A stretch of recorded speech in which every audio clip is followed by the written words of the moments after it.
I share a lot of tools and techniques to change the way that you eat, especially if you have some issues around emotional eating. And yet sometimes people come to me and say, I'm not even sure if I am emotionally eating. Now, one of the reasons that people say that is because they have had an experience in the past, or perhaps seen someone else have an experience where something really big happens in their life and they feel very emotional, and yet they stop eating or they really reduce how much they're eating rather than eating more. And so, if they've had this experience, then they say, well, when I am emotional, I don't eat. So, if I'm eating now, but there's no big emotion, then surely that means I'm not emotionally eating. Actually, that's looking at it slightly from a different perspective because there are different kinds of emotional situations. What they're talking about there is what I would call an acute emotional situation. It's something big and sudden that happens and that can lead to appetite being depressed. However, when you've got chronic emotions going on, so when there are perhaps lots of little emotions going on, or a situation where there's a repeated experience of situations that are making you feel emotional that isn't so huge and might not seem so terrible, and yet it's having an effect on you. Those are the kinds of situations where you very well may start reaching for food. So the question here would be, have you had a big emotional shock, or is life just feeling like it's a bit too much? And if it's the latter, then your eating may very well be emotional eating. For example, if you have a situation at work where you constantly have issues with a particular coworker, or even worse, someone who's in a managerial position above you, then that can cause a lot of stress. It can cause a lot of resentment. It might make you question whether or not you even want to stay in the same job and the same field. None of these are, in some ways, big, huge things, and yet they all add up to feeling unhappy, feeling frustrated, perhaps feeling angry with a particular person or angry with yourself for allowing yourself to stay in that situation. All these kinds of emotions that are exactly the kind of thing that can lead to emotional eating. Another example might be if you are in a relationship where things aren't always great, and a lot of the time they may be, and yet there may be one particular area perhaps where the two of you butt heads and things just don't quite feel right. So it isn't that this is a totally dreadful relationship, it's just that there's something that keeps on not being quite right and that is upsetting you in some way. It might also be a question of it being the time of the month or the time of the year, or to do with circumstances outside yourself. So, for example, a lot of people find Christmas time quite stressful with having to get presents and dealing with family. It might be, if you're a woman, that when you're just before your period, that you feel more emotional and you find yourself eating more. So these are things which are somewhat time dependent, and therefore it's like, well, I don't always emotionally eat, and yet in those circumstances, you do. Let's talk then about the signs that can help you to determine whether or not you are emotionally eating, if it's not based on I'm feeling emotions. And those would be, first of all, that the hunger is most often sudden when it's emotional hunger. So, for example, it might not be that it is dinner time or lunchtime, it's just a particular time and suddenly you're hungry, that it's unexpected in that sense. There's also very often a sense of urgency. I need to have something now. And that's another good clue that this is emotional hunger.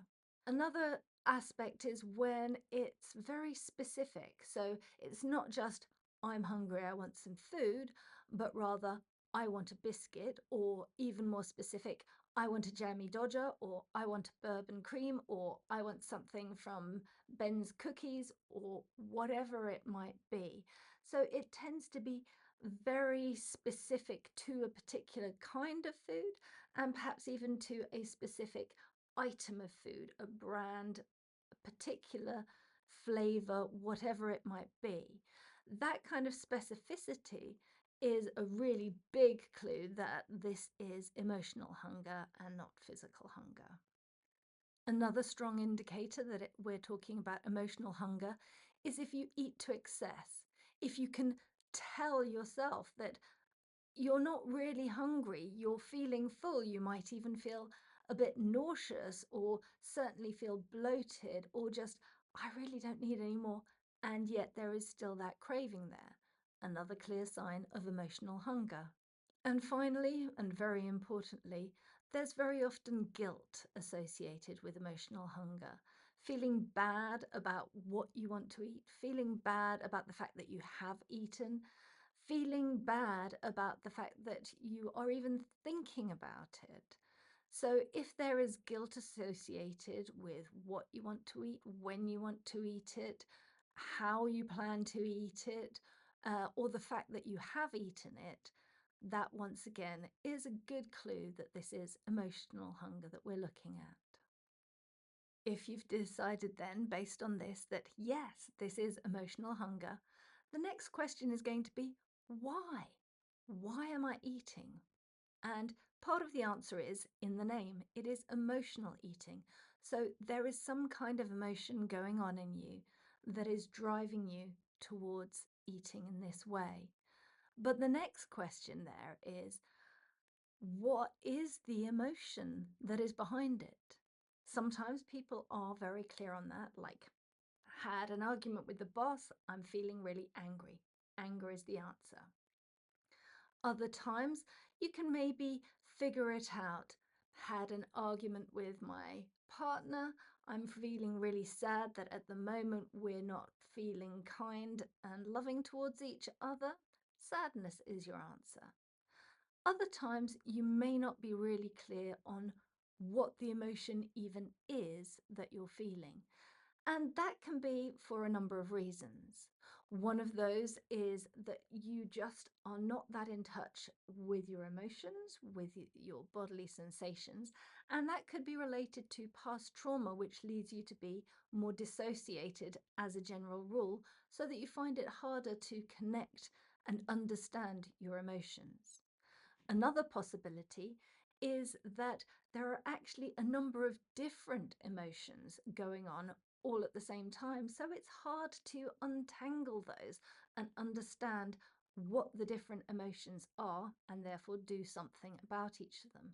For example, if you've had an argument with someone, you might feel angry at that person. You might feel sad that the relationship isn't going so great at the moment. You might feel stressed out because you're thinking about, yes, but we live together, so what would I do if we were to break up? I'd have to find somewhere else to live. Or even not that big, that you've just had an argument over dinner and now you're like, well, should I eat dinner or not? Should I go out and get something different? Should I just give up on this for today and leave and go somewhere else for a bit? So there are all of those kind of stressful questions. There might also be some anxiety there. Perhaps this is pressing a button from the past. Maybe this is the kind of argument that you used to see your parents having, and therefore it stimulates that anxiety in you that's based on the past. And all of these can be true at the same time. The anger, the sadness, the anxiety, and the stress can all be there, and other emotions too. So that's maybe why it's difficult to figure out what the precise emotions are. And there are tools to help with that. So let's take a look at some of those. The first tool that I tend to reach for is tapping, EFT. And the reason I do that is because I find that it is very effective at lowering stress levels. This is scientifically proven. They've done studies where they measured the cortisol levels in people's bodies by taking a swab inside their cheek and then get them to do some tapping and then measure their cortisol levels again. And the tapping really significantly drops the amount of cortisol running around in your body, which is a marker for how stressed you are. So, tapping is a great way of reducing your stress. And when you feel less stressed, it is easier to get in contact with your emotions, with your body, with what's going on for you. It's easier to think more clearly about what's actually been happening and how you feel about it. So, tapping is always the first tool that I would reach for in trying to gain emotional insight because it does drop the charge on the emotions and allow you to see more, to understand better. So, tool number one. Another tool that can be really great is havening, and it has some similarities with tapping. One of the things that I like about it is that it allows you to tune into your emotions, to really get a grip on what's going on and to allow new things to arise as you calm what is there. So, for example, transpirational havening is really good at that. You start where you are and then you use the havening and you allow whatever is going to arise to arise. It's a little bit less structured than tapping, it's a little less word based, perhaps, and it can be very effective. Different people find tools more or less to their liking, and that's one of the reasons why I like having different tools in the toolkit to find what works best for you. Another tool, which is deceptively simple, is to use your breath. For example, there's a breathing exercise called coherent breathing, which is basically just breathing in on the same count as you breathe out. And the reason why you do that is so that you balance your autonomic nervous system between sympathetic and parasympathetic. So you balance between being active and being at rest. And really, if you think about it, when you are engaged in doing something, yes, you want to be calm enough to look at it, and you also want to have enough energy to be able to do something about it. So this coherent breathing is really good at getting you in that state where you're both calm but also still active, engaged, creative. So, coherent breathing is very good for then being able to figure out what's going on and still having the motivation to do so. Another great tool to have in your toolbox is mindfulness, to actually take a little pause and look inside. You can look at how am I feeling? For example, MBIT coaching asks you to get in contact with different organs, your brain, your heart, your gut, because they give you different messages. They are focused on different ways of understanding the world, perhaps. Your gut is much more focused on safety and also on taking action. You say, oh, it was just a gut instinct. I knew that was what I had to do. So there's a certain amount of taking action there, but also a safety. I was really crapping myself, is I felt unsafe. And so you can check in on your gut and ask it, how do I feel about this situation? What's going on for me? Equally, the heart is the center of compassion and of love.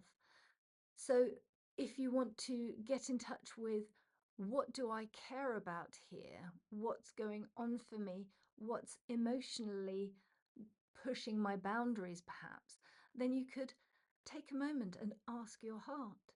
One extremely simple tool is simply to place your hands on the organ that you want to get a message from. And that actually boosts your ability to connect with that and hear its messages. So, what's really important to me here? What matters to me? What is the heart of this question? You can ask yourself that. And there's also, of course, your thinking brain, which is about creativity. You could put your hands on your head if you want to, up to you. We generally tend to more easily go into brain based thinking, and that may or may not be the case. So, see how that feels for you. Another really great tool for getting some insight into your emotion is to bring some creativity to it. This might be listening to some music and thinking, how am I feeling about that? And it may be to do with the music that you choose. And also, how you respond to a song will depend on what's going on inside of you. If it's a really upbeat song, you might be like, oh, that just sounds too cringe at the moment, because that's not where you are. Whereas if you are in a happy mood, then the upbeat song sounds, hey, yes, I'm ready to dance. So, how well it fits with where you are will also give you pointers towards your current state. Equally, it can be really good to ask yourself, whatever it is that I'm feeling, if it were an animal or an object or a color or a shape, what would it look like? You might want to close your eyes while you ask that. And that can give you some really good information to understand what's going on for you. And it's also a route into actually creating a shift. How would you like to feel? What would that look like? How could you change from this object to that animal? What would that look like? How would that feel? How might that happen? Be playful and creative with it. This is a way both to gain insight and to start to create a shift. That's therefore a bonus, not only about understanding what it is that you're feeling, but also starting to shift that towards more of what you would like to be feeling. I'll talk more about that in the next video. In the meantime, why not take a look below? There's a link to a free resource to help you to understand your emotions and the things that have the biggest effect on your emotional eating.